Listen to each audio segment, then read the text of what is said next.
안녕하십니까. 반갑습니다. 네. 세무사 김유석입니다.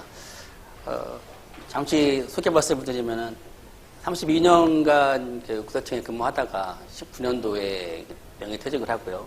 현재는 BANH 세무법인에 있습니다. 현직에서 나고 이제 나와서까지도 계속 상속증여세 업무를 하고 있어서 오늘 여러분 앞에 이렇게 한 말씀 드리게 됐습니다. 이번 시간은 오전 3시간, 오후 3시간 강의인데요. 상속증여세 실무 심화. 지난번에도 한번 실무를 했는데 조금 이제 약간 심도 있는 얘기들을 할 수 있을 것 같고, 상속과 상속세 개요, 상속세 신고 실무. 우리가 보통 업무 하다 보면은 상속세가 많죠. 증여세보다는. 그리고 상속세 신고를 하면 조사까지 받게 되고, 그래서 상속 신고를 잘해야 됩니다. 신고할 때 잘못하면 조사할 때 또 어떤 문제가 생길 수 있으니까. 그래서 상속과 상속세를 조금 더 많이 하고, 이제 오후 시간대에 증여세와 증여 실무를 할 텐데, 또 추가적으로 평가와 관련해서 저기 꼬마빌딩 관련된 감정평가 사업 관련된 1심 판례 이 내용을 잠깐 말씀드리고, 뒤에 부분에서, 그리고 이제 증여세 부분에서는 이제 기여이익이 있죠. 42조의 3 자산 취득 후에 뭐 주식가치 올랐다 이런 거에 대해서 기여이익 과세한 거에 대한 판례 그 몇 가지를 한번 알아보도록 하겠습니다. 일단 첫 번째 시간에 상속과 상속세 개요인데요. 상속세는 상속이라는 민법상 상속을 알아야 되는 부분이 있거든요. 그래서 민법상 상속세에 대해서 잠깐 알아보고, 그렇게 깊이는 알아보지 못합니다. 이거는 변호사가 해야 될 부분.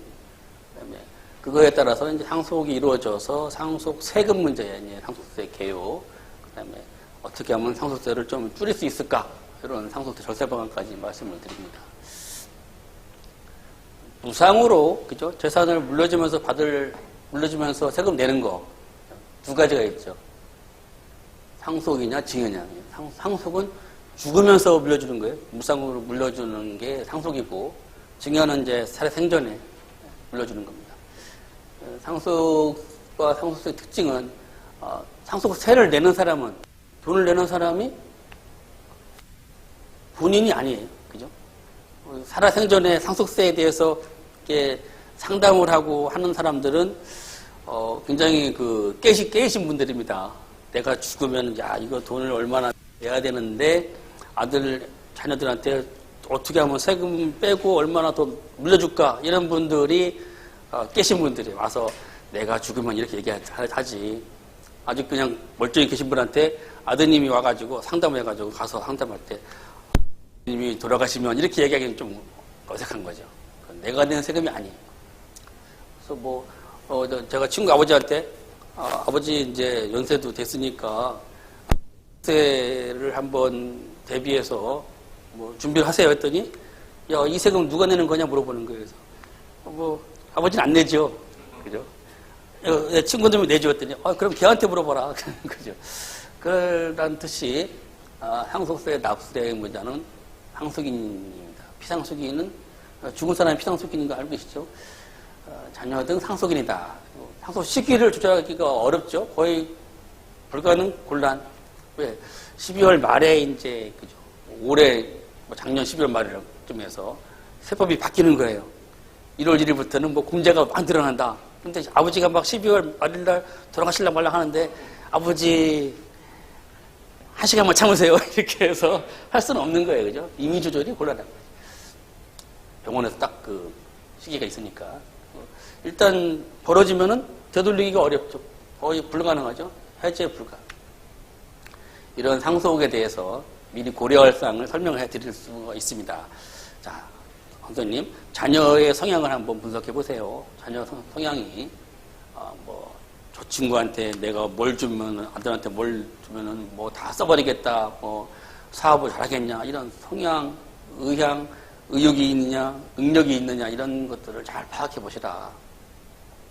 그리고 상속이 이루어진 후에 배우자가 있으면 배우자와 가족들, 이런 분들의 화목이 어떻게 하면 화목하게 해줄 수 있을까? 유언을 권장할 수도 있고, 그죠? 재산 분배를 해줄 수도 있고, 그리고 상속 재산별로 상속이 유리한지 증여가 유리한지를 설명을 해줘야죠.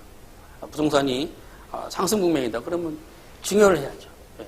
지금 증여를 해서 지금 증여했는데 아파트가 10억인데 뭐 3년 뒤에 15억이다. 그러면 가만히 있으면 15억의 세금을 맞는 거죠.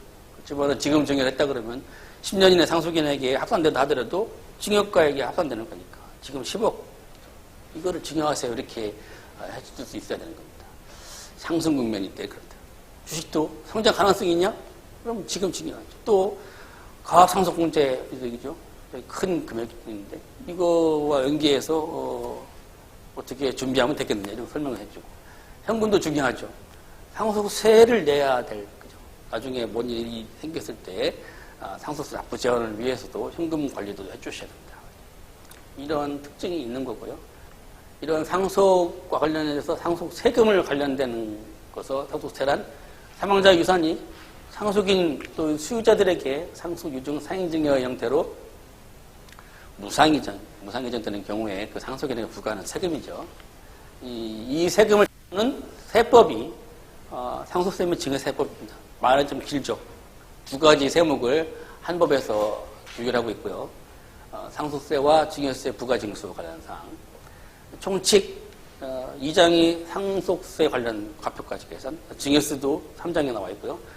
재산 평가 굉장히 중요한 부분이에요.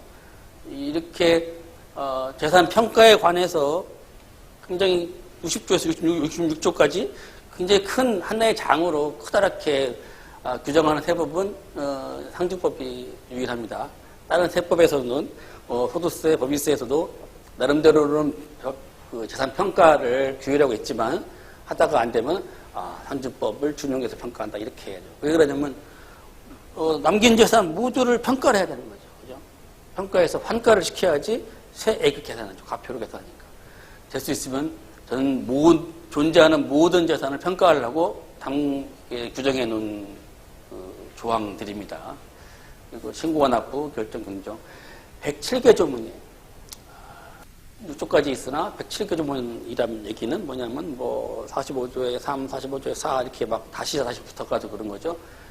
107개 조문으로 이루어져 있습니다. 이제 그렇게 하시고 이제 민법 관련 사항들입니다. 이것도 변호사의 영역이지만 우리가 상속세 상담하다 보면은 기본적인 건 알아야지 처음에 상담을 드리는 거죠. 상속이란 사망이죠. 자연인의 사망 등으로 법률에 정해진 상속인이 사망자. 여러분들은 뭐 그런 분들 없겠지만은 피상속이냐 상속인이냐 이게 누가 죽은 사람이야, 그죠? 헷갈릴 수가 있어요. 저는 뭐 항상 얘기할 때, 전쟁터에 나갔는데 총 맞아서 죽었어. 피가 흘리지? 피당한 사람이 죽은 사람입니다. 이렇게 피상속인이라고 이렇게 딱 머릿속에 딱 해놓으면, 이제 다음부터는 헷갈리지 않죠. 돌아가신 분에게 속하였던 모든 재산상의 권리나 의무 일체를 포괄적으로 승계하는 거죠. 민법 1005조. 의사, 변호사, 세무사, 이런 일신 전술적인 것까지 이전되면 좋겠는데, 그건 아니죠. 그거는 제외합니다. 그리고 상속재산은 아버지가 남긴 아파트, 적극적인 재산입니다. 아파트에 딸린 채무, 아파트 10억짜리인데 채무가 4억이에요. 그러면 그 4억도 상속재산이 적극재산만 있는 게 아니고 채무도 상속재산에 해당한다. 상속의 효과는 민법상 효력은 사망 순간에 그죠? 관념적으로 돌아가셨다 그러면 그 순간에 딱 넘어간 거예요. 사망자의 재산상의 재산 권리, 의무 또는 지위가 당연히 이전된 겁니다. 나는 몰랐다고 해서 사망 상속이 개시 안 된 게 아니에요. 알든 모르든 그 돌아가신 분이 피상속인이 사망 순간에 이미 상속이 개시된 겁니다. 신고를 했든 안 했든, 사망 신고를 했든 안 했든, 그죠? 오늘 돌아가셨는데 사망 신고를 일주일 뒤가 상속 개시 아닙니다. 돌아가신 날이 상속 개시인 거죠. 상속의 원인은 자연사망, 인정사망, 실종 선고했는데요. 뭐 대부분이 자연 사망입니다. 그죠? 그래서 뭐 드라마를 보면은 막 호흡하다가 삑 소리 나면은 김모시기 씨 몇 월 며칠 몇 시에 사망하였습니다. 이렇게 딱 하죠. 거기서 적어놓으면 그게 이제 사망 신고가 되는, 사망 일자가 되는 겁니다.